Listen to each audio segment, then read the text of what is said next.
Not really sure if anybody's going to be up for a um, hangout tonight. So I thought that I would just put the details of the this week's um, this week's topic on a video for you guys. Um, and maybe if y'all want to hang out tomorrow night, we'll hang out tomorrow night. Okay, today I'm talking about panic attacks, which we did not do at all this week, but I think it's important because I'm seeing some people having panic attacks on the page. And I thought that it would be a good idea to address them. Um, I am quite familiar with panic attacks. Um, I'm really good at them. If there's such a way of being good at them, I've had plenty. I'll explain my panic attack to you. Um, Most panic attacks are born of fear. There's a fear that we have of a pending doom, something we're afraid of, something we're afraid is going to happen. 90% of panic attacks are going to happen at nighttime. Don't ask me why, but they do. It's not all of them. Some of them happen bright daylight, but most people start to get to fear in the night. Something about the change of the darkness, and I don't know what it is, but a lot of people get panic attacks at night. Um, so here's the thing: you're afraid of something happening. Um, you start thinking maybe this thing will happen. And in your mind, you're running it through. Okay, I'm going to use a panic attack that I saw on a page, but I won't use a name. Um, Somebody was panicking because they felt like, oh my God, I ain't never going to lose weight. Oh my God, I keep trying and I keep messing up. And I don't know what I'm going to do. I don't know what I'm going to do. I don't know. Oh my. And they just go into this big old dither and they get themselves all upset. And before you know it, they're forgetting about their success. They're forgetting about everything that they've done and everything that they've accomplished. And the only thing that they can see is what they are so afraid that they are not going to be able to do. And then suddenly they are sweating, they are exasperated, they are breathing heavy, they are scared and just having a panic. Before you know it, they're going to start breathing heavy and not being able to breathe at all. Problem. Sometimes people go into hyperventilation. I know I sure do. And then before you know it, you're scared, sick, you're paralyzed with this fear, and you're in a panic attack. Panic disorder is an intense episode of extreme anxiety during which a high rapid heart rate is present. You got a lot of sweating sometimes, uncontrolled fear, and hyperventilation. Thoughts of impending doom, sensation of choking, and altered reality are also common for this illness. Panic attacks are tough to handle because there's really nothing physically wrong with you. Um, you have to calm yourself down. There is no other way around a panic attack. The only way to escape it is to find your calm, is to find your peace, and to put yourself at rest, put yourself at peace. That's got to happen, or that panic attack is going to send you right down the toilets. Or it's going to send you to the place where you're hyperventilating and breathing so heavy that you just cannot stand what's happening to you, and you're going to pass out. Trust me, I know. Happened to me many, many, many times. Now, if you go to a psychiatrist, psychologist, they're going to tell you that you need a medication to calm you down. Most medications that they use is something like Xanax is um, the number one medication that they use for calming people down from having a panic attack. Problem is, not everybody can take Xanax, and not everybody wants to take Xanax. I, for one, would be happy to take Xanax. And give it to me, darling. I'll take it. Problem is, the Xanax, as soon as it makes me shoot down, it starts me to going crazy. Not so much panicking, but real nervous, real antsy, real kind of. That's worse than a panic attack sometimes because you're stuck in that until the Xanax wears off. So they actually sent me to a psychiatrist who was a specialist in medication, and they were trying to find a medication that would work for me. They never did find one. But the process of trying to find the medication that worked drove me crazy. I remember being in my room one night and I was having a panic attack and they had given me some medication. I can't even tell you what it was, but I took the medication and in a short time I was having delusions. I was feeling like I was in a cave and I was stuck and I was trapped and I was screaming for help and I was begging my husband to get me out of the tunnel, and I don't know what he was doing, but finally he called the doctor and was yelling at her for giving me the medication because it was driving me nuts. And what had happened was I was trying to put my robe on, and I had one of these robes with the big, the kind of Oriental style robes that have the great big arms. Well, I was in the arm. I was trying to take it off or put it on. I can't remember. And I wound up in the arm of that thing and felt like I was in a tunnel. I was trapped. I was panicking, and I was just awful, awful. Um, they took me off all the medications. They told me, I'm sorry, we can't help you, lady. They told me that I was just one of those rare cases that, they just couldn't medicate. They call it the paradoxal effect. It's when everything that's supposed to calm you down revs you up and kind of makes you crazy. So, um, I had I had to learn how to deal with panic attacks in a different way. So, what I'm going to tell you is how I learned to deal with the panic attacks. Of course, I had help. I had help from some medical professionals that were they even gave me beta blockers to try and stop the panic attacks, but that didn't help. So anyway, what I'm going to tell you today is how I overcame the panic attacks. When a panic attacks are coming, you better find a bottle of Xanax. And honey, if you can't take the Xanax, well then you just look like trying to figure out how to make it work without that Xanax. All right, here's what I did.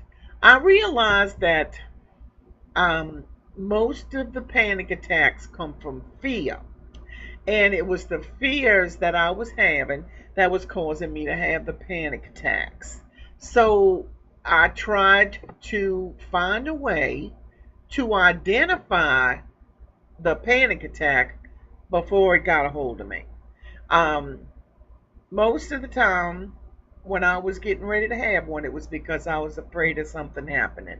Um, and I would sit there and obsess about what I was afraid was going to happen or what I was afraid was not going to happen until I literally worked myself up into an incredible fear that caused me to become so full of apprehension and so full of anxiety that I was having a panic attack. So I needed to learn how to recognize the fear when it was coming on me. Um, so that's the first step. Realize the fear that's bringing the panic attack and say, oh, I better look out because if I'm not careful, this is going to turn into a panic attack. Well, sometimes when you're in the middle of obsessing about a matter or a subject, you're not going to be that clear and you're not going to be able to identify it, or you can identify it, but you're not going to be able to deal with it that um, plainly, that simply, that civilly.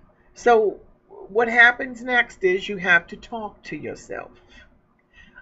There is no way in that you can handle it until you gain control. So you need to talk to yourself. You need to tell yourself, okay, this is just fear. This is not something that's happened. This is not something that's taken place. This is just a fear. My thing is, I have a mantra: you're all right, and everything is going to be all right. You're fine. This will pass. You're all right. Everything is going to be all right. You're fine. This will pass. I say that to myself. Um, I try to say it in a relaxed way, but most of the time it comes out like, "You're fine. You're all right. Everything's fine." While I'm running up and down, while I'm pacing, while I'm begging Jesus for mercy, while I'm calling people, I'm having a panic attack. You know, I just get so riled up.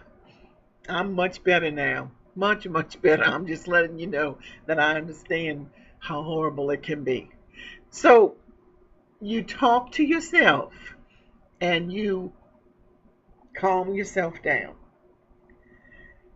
Now, if you're not able to talk to yourself, then you best have the name and the number of a person who was able to on speed dial.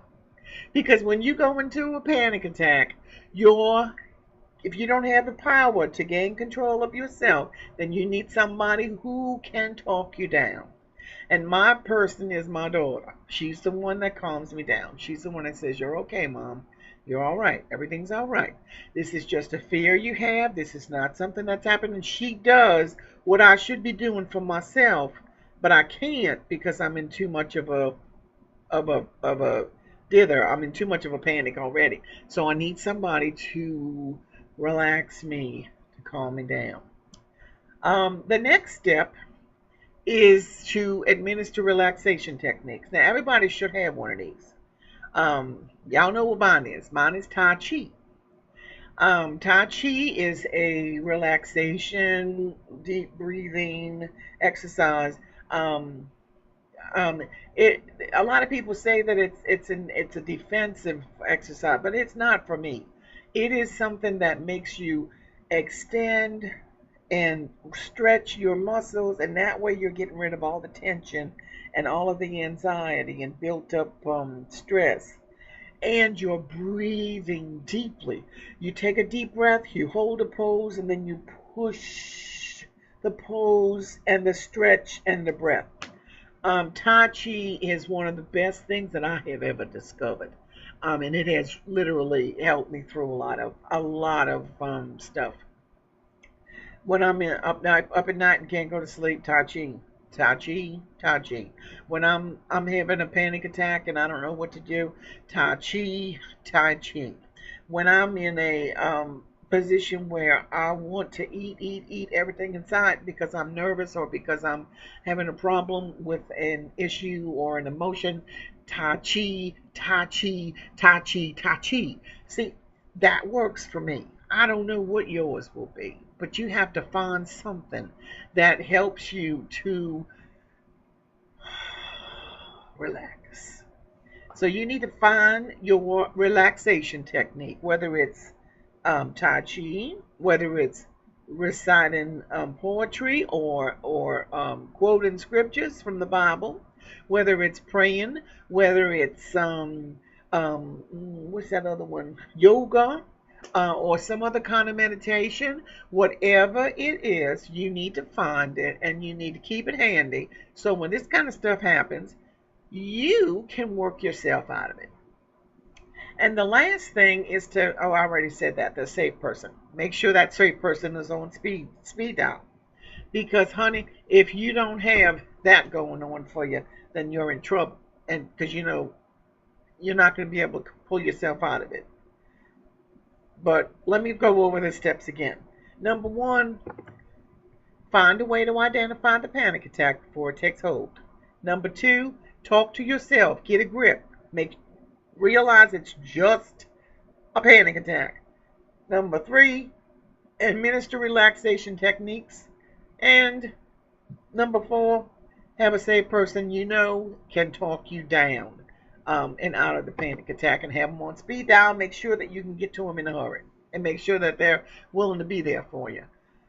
Conquer the fears that plague you. Now, most panic attacks are a result of fear, some kind of fear that is produced by feeling trapped, being held down, feeling powerless, or out of control. A lot of people have panic attacks because of a past situation. For instance, someone may have been locked up in a closet as a child, and whenever they get in a position where they feel like they're being closed in and locked in, they'll go into a panic attack because it reminds them of that bad feeling. Um, some people were attacked, some people were held down, some people were had their power taken away from them. They were totally out of control. And when you get into one of these situations where you're out of control and you can't do anything about it, you'll go into a panic attack. One of the things that I find interesting is one of the reasons I go into a panic attack is because I can't find the keys to my car. I never could understand that. But I realized one day that there was absolutely nothing I could do about not having my keys, and that threw me into a panic attack. And it was a reminder of my powerlessness from when I was attacked as a child. And the not being able to find my keys, not being able to get out, not being able to go and to escape, that's what it reminded me of. And when I put that together, I was able to put an end um, to the panic attacks. I think I'm going to have to go to another video, y'all, because I'm about to run out of time here. So I'm going to continue on another one.